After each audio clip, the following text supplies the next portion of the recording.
नमस्कार मित्रांनो, मी सावित्रीबाई ज्योतिराव फुले या मालिकेच्या 15 जानेवारीच्या भागात आपल्याला पाहायला मिळणार आहे. सावित्रीबाई त्यांच्या वडिलांकडे येतात आणि त्या त्यांना म्हणतात, आबा माझा भार झालाय का तुम्हासनी? सावित्रीबाईंची एक मैत्रीण असते, ती आता सावित्रीबाईंना म्हणत असते, चल चालून दाखव. तर लगेच आता सावित्रीबाई असं पटपट पटपट चालतात. तर लगेच ती म्हणते, अगं सावी, असं नाही चालायचं, जरा नाजूक चालायचं, नाजूक. तर सावित्रीबाई म्हणतात, मला नाही जमायचं ते नाजूक बिजूक चालणं. तर त्यांची मैत्रीण म्हणते, चाल नाजूक, नाहीतर घोडनवरी बनून राहशील, कोणीच पसंत नाही करणार.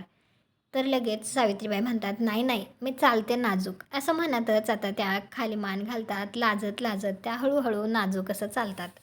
म्हणजेच आता त्या त्यांच्या मैत्रिणीबरोबर मिळून लग्नाची ट्रेनिंग करतायत की नंतर सगळं कसं असतं. तर हे बघायला आपल्या मराठी मालिका चॅनलला सबस्क्राईब करा, व्हिडिओला लाईक करा. भेटू पुढील भागात.